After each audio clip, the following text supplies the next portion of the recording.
একটি ভারী নিম্নচাপ যে আগামী ১০-১২ দিন পরে আসতে চলেছে বা মে মাসের শেষে আসতে চলেছে, এরকমটাই কিন্তু জানিয়ে দিয়েছে বাংলাদেশ মেট্রোলজিক্যাল ডিপার্টমেন্ট। তো এই ঘূর্ণাবর্তটি তৈরি হলে সেটি থেকে নিম্নচাপ নাকি ঘূর্ণিঝড় মন্থা তৈরি হবে, তার জন্য এখনও আমাদের ১০ থেকে ১২ দিন অপেক্ষা করতে হবে। তবে জিএফএস যে মডেলটি রয়েছে আমেরিকান সিস্টেমের, তারা জানাচ্ছে ঘূর্ণিঝড় মন্থা তৈরি হবে এবং সেটি আমাদের বাংলাদেশের উপর দিয়ে যাওয়ার সম্ভাবনা রয়েছে। আঘাত হানতে পারে দক্ষিণ ২৪ পরগনা, পূর্ব মেদিনীপুর এবং বাংলাদেশের কুয়াকাটা, সুন্দরবনের দিকে তোলপাড় হবে সমুদ্র। তো এই সমস্ত বিষয় নিয়ে আলোচনা করব এবং এই ঘূর্ণিঝড়টি যদি তৈরি হয় কোন গতিপথে সে যাবে, গতিপথ কীরকম হবে, এই সমস্ত আলোচনার জন্য আমরা চলে এলাম। সরাসরি চলে যাই লাইভ ম্যাপে এবং দেখি সেখানে কি হচ্ছে। তা আপনারা দেখতে পাচ্ছেন আজকে হচ্ছে ১৬ই মে, শুক্রবার।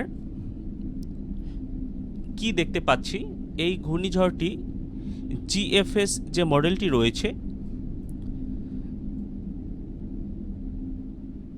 সেই মডেল অনুযায়ী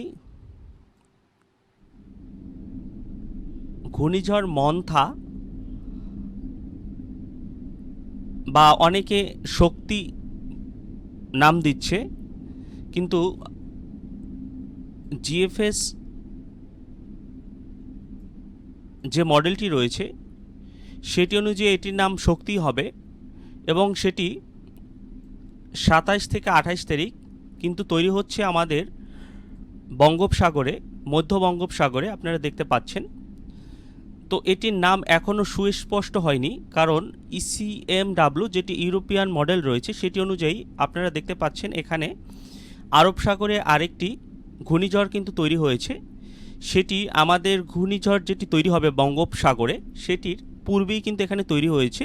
তো এটি যদি পূর্বে তৈরি হয় তাহলে এটির নাম হবে ঘূর্ণিঝড় শক্তি এবং পরবর্তী যে ঘূর্ণিঝড়টি হবে আমাদের বঙ্গোপসাগরে সেটির নাম হবে ঘূর্ণিঝড় মন্থা, যার নাম দিয়েছে থাইল্যান্ড, এবং ঘূর্ণিঝড় শক্তি এটির নাম দিয়েছে শ্রীলঙ্কা। তো দেখা যাক কোন ঘূর্ণিঝড়টি আগে তৈরি হয়, সেভাবেই তার নাম স্পষ্ট হবে। তো নাম যেটি হোক, তবে ঘূর্ণিঝড় যে আসছে এই মে মাসের শেষে সেটি কিন্তু আমরা ধরেই নিতে পারি। আপনারা দেখতে পাচ্ছেন ইসিএমডব্লিউএফ যে মডেলটি রয়েছে সেটি অনুযায়ী এখানে একটি চাপ তৈরি হচ্ছে, কিন্তু সেটি পূর্ণ ঘূর্ণিঝড়ের রূপ নিচ্ছে না। কিন্তু জিএফএস যে মডেলটি রয়েছে যেটি আমেরিকান সিস্টেমে তৈরি, সেখানে কিন্তু আমরা দেখতে পাচ্ছি ঘূর্ণিঝড় তৈরি হচ্ছে এবং সেখানে কাস্টিং ৫৪ কিলোমিটার উপরে দেখা যাচ্ছে। এবং এই ঘূর্ণিঝড় মন্থা যেটি পরবর্তীতে আসার সম্ভাবনাই রয়েছে, এটির নাম মন্থা, MONTHA, এটিরই নাম হওয়ার সম্ভাবনা বেশি। তো এটি সরাসরি আঘাত করতে পারে ইন্ডিয়ার বালাসোর, ভুবনেশ্বর, বহরমপুর এসব অঞ্চলে যাওয়ার সম্ভাবনা রয়েছে এর অগ্রভাগ। তবে এর প্রভাব কিন্তু সরাসরি আমাদের বাংলাদেশের উপরেও থাকবে। এদিকে কলাপাড়া, লালমোহন, মঠবাড়িয়া, শ্যামনগর, পিরিজপুর, বরিশাল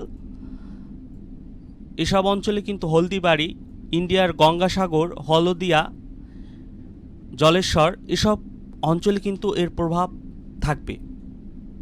যদি ঘূর্ণিঝড় মন্থা তৈরি হয় সেক্ষেত্রে আমাদের সচেতন থাকতে হবে। আমরা যদি একটু দেখি, ভালোভাবে লক্ষ্য করি, এই ঘূর্ণিঝড় মন্থা ২৬ তারিখেও কিন্তু আমরা কিছু দেখতে পাচ্ছি না। এটি কিন্তু ২৭ তারিখ ১০টা নাগাদ সকাল, ২৭ তারিখ ১০টা নাগাদ সকালে কিন্তু এটি তৈরি হচ্ছে আন্দামান নিকোবরের উপরে, ঠিক বা মায়ানমারের পাশে বলা যায়, এবং ধীরে ধীরে সেটি ক্রমান্বয়ে আরও ঘনীভূত হচ্ছে এবং ২৭ তারিখ থেকে ২৮ তারিখ ৮টার ভিতরে কিন্তু এটি তৈরি হয়ে যাচ্ছে বঙ্গোপসাগরে আমাদের। তো আমরা সরাসরি চলে যাই আজকে ১৬ই মে, এখন কিন্তু আমাদের সাগর পরিষ্কার রয়েছে। আমরা আবহাওয়ার রাডারটি একটু দেখে নেই।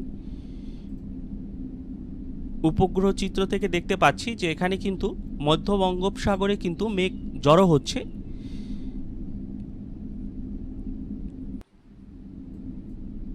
এদিকে কিন্তু বাংলাদেশের আকাশ কিছুটা মেঘাচ্ছন্ন থাকবে, তবে অনেক জায়গায় পরিষ্কার থাকবে। ঢাকায় কিছুটা মেঘ রয়েছে। এছাড়াও মতিরহাট, ফরিদগঞ্জ এসব অঞ্চলে কিন্তু মেঘাচ্ছন্ন থাকবে। কলাপাড়াতেও কিছুটা মেঘাচ্ছন্ন থাকবে। এদিকে শ্যামনগর, সাতক্ষীরা, খুলনা এসব অঞ্চল পরিষ্কার থাকবে। উত্তর অঞ্চলে কিন্তু মেঘ দেখা যাচ্ছে। মহাদেবপুর, বগুড়া এসব অঞ্চলে কিন্তু মেঘ রয়েছে। এছাড়াও পশ্চিমবঙ্গে কলকাতা, খড়গপুর, বালাসোরে কিন্তু কিছুটা মেঘ দেখা যাচ্ছে। আসাম বা ত্রিপুরার কিন্তু মেঘ রয়েছে। বৃষ্টি কোথায় কোথায় হবে সেটি আপনাদেরকে একটু বলে দিচ্ছি। বৃষ্টি কিন্তু ময়মনসিংহ, ঢাকার উপরে কিন্তু বৃষ্টি দেখা যাচ্ছে।